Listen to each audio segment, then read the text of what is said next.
The fall is not the scandal. The scandal is remaining on the ground when heaven has already decreed that the righteous will rise. Before pain can even find words, before fear can organize its arguments, Scripture interrupts despair with a sentence that transcends the centuries. 7 times the righteous fall and rise again. This is not a hypothesis. It is not a comfortable metaphor. It is a firm declaration, carved in the rock of divine sovereignty. The righteous fall, and this dismantles our most pious illusions. They fall despite faith. They fall despite prayer. They fall despite righteousness. So why do they fall? Because they still walk in a fractured world, where the dust insists on reminding man of his condition. But the fall does not govern destiny. The ground is not the throne. The final chapter never belongs to collapse. There is something profoundly wrong with a theology that promises only ascension. It ignores the weight of the cross, despises the silence of Gethsemane, and transforms faith into an amulet against pain. The righteous person is not the one who floats above reality, but the one who traverses reality sustained by a strength that does not originate from within. Authentic faith does not eliminate the abyss. It teaches the heart to look beyond it. And here arises the first tension. If God is sovereign, why does he allow the fall of his people? If he governs all things, why does the righteous bleed, stumble, falter? The answer does not come in quick formulas. It reveals itself in the contemplation of the divine character. God does not promise a path without stones. He promises firm feet upon them. The world interprets crisis as failure. Heaven interprets it as a process. While men count falls, God counts rises. 7 is not a statistic. It is a symbol of fullness. It means that no fall escapes the reach of grace. It means that the cycle does not end in error, but in rising again. The righteous fall today. Perhaps they will fall tomorrow. Perhaps they will find themselves on the ground again when they thought they had already learned everything. Even so, the hand that lifts them up does not tire. It is not distracted. It is not late. There is an invisible government operating when everything seems out of control. The crisis that surrounds us is not merely economic, social, or emotional. It is spiritual. It is the constant temptation to believe that circumstances have more authority than God. When the air seems thin and hope fades, the silent question arises: who truly governs my story? The chaos around me or the throne above? The righteous learn, often through pain, that destiny is not in the hands of the powerful of this century, nor in statistics, nor in the moods of their own soul. It is in the hands of the God who reigns even when he seems silent. There are falls that reveal our weakness, but they also reveal where our trust lies. Some fall and succumb to cynicism. Others fall and surrender to grace. The difference lies not in the intensity of the pain, but in the direction of the gaze. The righteous, even wounded, learn to lift their eyes. They discover that their survival does not depend on their own strength, but on a silent pact between divine faithfulness and human frailty. It is not the righteous who sustain themselves. It is God who sustains them. And here remains the question that echoes like a distant bell, preparing the heart for what is yet to be revealed. If falling is inevitable and rising is a promise, what exactly does God wish to form in us each time the ground finds us before victory? Not all pain teaches. This is one of the most uncomfortable truths that experience confirms, and Scripture does not hide. There are people who go through the same storm and come out on opposite sides of the sea, some more sensitive, others more hardened. Adversity, like an invisible blade, does not create the content of the heart, it only exposes it. That is why 2 men can fall into the same ditch and react radically differently. One rises in silence, the other begins to shout at the heavens. The scenario is the same, the inner reading completely different.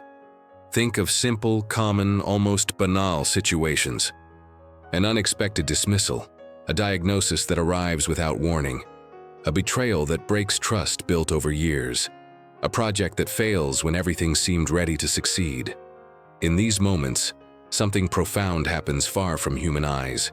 Pain knocks on the door of the heart and asks, without asking permission, Who governs here? The answer doesn't come in words, but in reactions. Some become bitter, others broken. Some clench their fists, others bend their knees. The crisis doesn't choose who will mature. It only reveals who is willing to learn. There's a popular belief that suffering in itself brings man closer to God. But the reality is more severe. Pain doesn't convert anyone. Grace does. The same sun that softens wax hardens clay. The same problem that leads one heart to prayer leads another to blasphemy. When the pressure increases, what was hidden rises to the surface. It's not uncommon to see people who, faced with loss, become harder, more skeptical, more closed off. Others, facing the same loss, discover a faith they didn't know they possessed. What changes is not the magnitude of the adversity, but the willingness to be molded. There are stories that illustrate this in an almost disconcerting way. Two men grow up under the same roof, marked by the same family wounds, by the same environment of instability and pain. One repeats the cycle, gets lost, destroys himself. The other silently decides not to follow that path. Both suffered. Only one allowed suffering to become his teacher. Adversity doesn't choose its students, it only offers the lesson. Learning or not remains an intimate decision, made far from applause and easy explanations. Herein lies a disturbing twist. Falling doesn't always bring one closer to the truth. Sometimes it merely confirms inner resistance. The heart that refuses to listen transforms the trial into an argument against God. The humble heart transforms the same trial into an altar. This is why some emerge from the crisis more aware of their dependence, while others emerge convinced that they need no one. Adversity doesn't level, it separates. It separates those who trust from those who merely endure. The righteous person is not the one who suffers the least, but the one who, in suffering, becomes more sensitive to the voice that calls out amidst the chaos. They discover that pain can be a language, a harsh yet faithful language. Not because pain is good, but because God is able to speak even through it. Still, the tension that troubles the soul remains. Why do some learn and others are lost? Why does the same trial lift some and bring down others? Perhaps because not everyone is willing to allow grace to do what pain alone can never achieve. And this question hangs in the air, without an immediate answer, preparing the heart for the next step in the journey. When adversity arrives, what exactly defines whether it will be imprisonment or transformation? There's a decisive moment in every crisis that almost no one notices. It's not when the pain arrives, nor when the loss is confirmed, nor when the ground disappears beneath your feet. The turning point happens in the subsequent silence, when the mind begins to interpret what is happening. It is there that the story changes course. Adversity doesn't speak alone, it is translated through perspective. Two people can go through the same external chaos and emerge with opposite destinies because they read reality through different lenses. One calls it an end, another calls it a beginning. One sees only ruins, another perceives a terrain being cleared for something that has not yet appeared. The righteous learn, often without realizing it, that crisis is a hidden text. It doesn't come with subtitles, it doesn't explain its intentions, it doesn't ask permission to enter. It arrives as an enigma that demands spiritual interpretation. The common gaze focuses on what is missing, on what was lost, on what went wrong. The gaze trained by faith tries to discern what is being formed behind the disorder. It's not about denying the pain, but about refusing to crown it as the final truth. Chaos may be real, but it is not absolute. There is a silent difference between those who observe the problem and those who seek to understand its purpose. Perhaps that's why some people freeze when everything falls apart, while others move forward with slow but steady steps.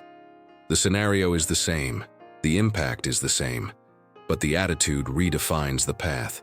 The crisis doesn't ask permission to exist, but indirectly asks who will govern the interpretation: fear or faith, instinct or hope, immediate despair or confidence in something that cannot yet be seen.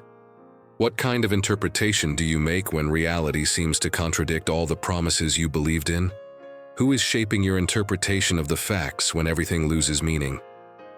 There's a little discussed mystery in the spiritual journey. Not every answer comes quickly, because not every answer is what we need first. Sometimes, before the solution, God works on perception. Before changing the scenario, He changes the way we look. People who only see limits become paralyzed by walls. People who discern possibilities begin to look for doors, even when no one else sees them. Adversity is not just a test of endurance, it's a test of vision. Those who learn to see beyond the immediate discover that the desert can also be a place of sowing. There's something disconcerting about all this. Often, the right attitude doesn't eliminate pain, but transforms it into movement. The righteous person doesn't advance because they feel no fear. They advance despite it. They don't sing because everything is all right, but because they know that absolute silence would be surrender. The world expects predictable reactions: discouragement in the face of loss, revolt in the face of injustice, giving up in the face of backwardness. When someone reacts differently, singing in the dark, planting in arid soil, moving forward when everyone else stops, something invisible begins to move. Liberation doesn't always come first. Sometimes, the testimony is born before the miracle. It is at this point that the crisis reveals its most unexpected face. What seemed like mere oppression becomes a stage. What seemed like defeat is transformed into language. The righteous begin to understand that attitude not only changes the final result, but redefines who they become in the process. It's not just about getting out of the crisis. It's about not emerging from it diminished. It's about navigating the chaos without allowing it to steal one's identity, faith, or sense of purpose. How many opportunities for growth go unnoticed because the gaze remained fixed only on the problem? How many silent miracles go unrecognized because the attitude prevented one from seeing beyond the pain? There's a silent lie that often takes root in the heart when a crisis drags on: the idea of permanence. When pain lingers, it begins to seem definitive. Human beings can withstand almost any sudden impact, but weaken when faced with the feeling that nothing will change. It's at this point that many give up, not because they've lost faith, but because they've lost perspective on time. They forget that history never stands still. It always moves, even when everything seems motionless. The Bible is full of improbable events that only make sense when viewed from a distance. Men and women endured long periods of silence, anonymity, and waiting before any sign of change emerged. Not days, not weeks, years, decades. Sometimes an entire life seemed summed up in an unexplained waiting period. Yet when the outcome arrived, it became clear that the delay was not abandonment, but preparation. Time was not against them. It was working in favor of something greater. There is curious data in human experience itself that reinforces this. Research on resilience shows that people who go through prolonged crises, when they don't give up, tend to develop a deeper and more stable perception of life than those who have never faced major disruptions. Not because suffering is desirable, but because it forces the individual to reorganize priorities, values, and expectations. The crisis acts as a filter. It removes illusions, but preserves what is essential. The problem is that, while we are in the midst of it, we rarely manage to see this. History is also full of unexpected twists and turns. Discredited, forgotten, or discarded people reappeared when the stage seemed closed. There were times when letters took months to arrive, information traveled slowly, and decisions made in a silent room changed the course of entire nations. Today, everything happens quickly, but the logic of life remains the same. What seems definitive now may only be an intermediate phase that has not yet revealed its meaning. The absence of visible movement does not mean the absence of action. It is important to remember that the righteous are not called to interpret time solely by the clock, but by promise. The crisis may last longer than expected, but never longer than is permissible. There is an invisible limit that cannot be crossed. When that limit is reached, change happens, sometimes abruptly, sometimes almost imperceptibly, but always sufficiently. What seemed permanent proves to be transitory. What seemed like an end reveals itself as a bend in the road. Many only realize this when they look back. What was once the darkest period of their lives later transforms into the point of greatest learning. The problem is that no one lives looking back while they are falling. In the midst of a crisis, the question is not historical, it's existential. How much longer will this last? That's exactly where faith comes in, not as an explanation, but as support. It doesn't reveal God's calendar, but it prevents the heart from breaking while waiting. Adversity is not permanent, even when it insists on seeming eternal. It has no authority to write the final chapter. The righteous may be silent today, may be invisible, may be weary, but they are not forgotten. There are movements happening outside their field of vision. Connections are being formed, scenarios are being adjusted, circumstances are being prepared. History is still unfolding, and what today seems like an empty interval may be precisely the space where something decisive is being conceived. There comes a point when adversity ceases to be merely something that happens to us and begins to work within us. This moment doesn't arrive with warning.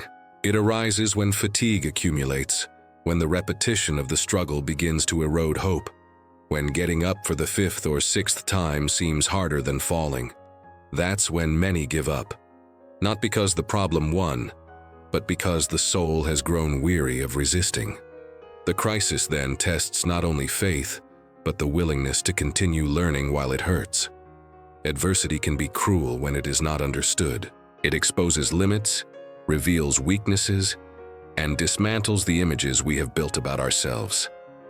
There are people who believed they were strong until the day they realized they couldn't cope alone. There are others who thought themselves fragile and discovered a resilience they never imagined they possessed. This shock is not comfortable. It generates internal tension, a confrontation with old expectations, and the feeling that something needs to die for something else to survive. And in fact, it does. No profound transformation happens without loss. In this process, a silent choice emerges. It is possible to harden or to learn. It is possible to blame or to reflect. It is possible to repeat the same mistakes or to allow pain to become a teacher. The righteous person does not learn because they enjoy affliction, but because they decide not to waste it. They begin to perceive patterns, to recognize signs, to understand that some falls did not happen by chance. They revealed neglected areas, unresolved dependencies, misplaced trusts. Adversity then ceases to be merely a burden and becomes an instrument. But here's the twist few expect. Learning doesn't mean the struggle ends immediately. Often, learning happens while the storm is still raging. The righteous learn to walk against the wind, to move forward even without complete clarity, to trust even when the answers haven't come. This creates a constant tension between the desire for relief and the need for perseverance. There are days when everything in the heart begs for pause, silence, surrender. It is on these days that the decision to continue becomes more significant than any visible victory. To persist is not to insist blindly. To persist is to adjust course without abandoning the path. It is to fall, to rise, to fall again, and yet to refuse to accept the ground as the final destination. Each rise carries less illusion and more maturity. Each subsequent step is more conscious, less impulsive. Adversity refines character, removing excesses, breaking arrogance, strengthening invisible roots. The righteous begin to understand that they are not merely surviving the crisis but are being prepared by it. There's a specific moment when something changes inside. It's not the end of the pain, but the end of the despair. The crisis still exists, but it no longer governs decisions. Fear still appears, but it doesn't control actions. The person realizes that even tired, they can still move forward. Even wounded, they can still trust. Even without answers, they can still wait. This is the silent turning point that precedes the outcome. When adversity no longer paralyzes but pushes forward, something profound has been built. It is at this point that the righteous find themselves closer to the conclusion than they imagine. The story is not yet over, but the heart is no longer the same. The learning has been incorporated, the resilience has been amplified, the faith has been refined. What remains now is not only to emerge from the crisis, but to discover what it has produced. And this discovery prepares the ground for the final revelation. Why some pains, after all, become a source for many others besides ourselves. We've reached a point where the pain no longer needs explaining, only understanding. After traversing falls, interpretations, choices, waiting, and learning, one simple and powerful truth remains. The crisis was never intended to be the final destination. It was the path. The valley wasn't the final address, but the place where something needed to be born. And now, looking at everything that has been said, the question that can no longer be avoided arises. What will you do with what you have experienced? Transformation doesn't happen when life gets better. It happens when a person decides to respond differently to what they can't immediately change. Applying everything discussed so far begins with a practical and silent movement. Stop treating each setback as a sentence and start seeing it as an adjustment point. Instead of just asking, "Why did this happen to me?" add another question. What is this creating in me? This simple change completely alters how you navigate pain. The problem may persist, but you will no longer be the same person within it. There are concrete actions that take this change from the realm of inspiration into real life. The first is to take responsibility for your own perspective. It's not possible to control all circumstances, but it is possible to decide how to interpret them. When a crisis arrives, and it will, refuse to immediately act out of fear. Give yourself time for reflection. Silence the external noise. Observe your reactions. Often the greatest learning lies not in the event itself, but in the automatic response we give to it. Adjusting this is a daily exercise. The second attitude is not to walk alone. Isolation prolongs the pain. Sharing, even with just a few people, brings perspective. Talking organizes the inner chaos. Listening reveals that others have also crossed similar valleys and survived. This doesn't lessen the pain, but it prevents it from becoming absolute. Personal transformation almost always happens in environments where there is truth, listening, and humility. The third attitude is to persevere even when relief doesn't come quickly. Most profound changes happen silently, far from immediate signs of progress. There are days when the only possible victory is not giving up, and that's enough. Every step taken without applause builds something solid. Every correct decision made amidst exhaustion strengthens roots that are not yet visible, but will support everything that comes after. Finally, transform your story into a source of inspiration. What you've been through doesn't have to end with you. Processed pain becomes wisdom. Understood falls become direction. Overcome crises become testimonies. When you allow your experience to generate learning, it ceases to be just a memory and becomes an instrument. People you never imagined might find hope precisely in what once almost destroyed you. If you've made it this far, it's because something along the way spoke to you. Perhaps a phrase, an idea, a memory, a still open wound. Don't ignore it. Use this moment as a turning point. Reflect, apply, adjust, continue. And if this content resonated with you, like the video now, leave a comment saying what touched your heart the most. If you prefer, you can comment anonymously. The important thing is to take a stand. Subscribe to the channel to continue this journey of reflection and growth. Your transformation begins with a decision, and that decision can be now.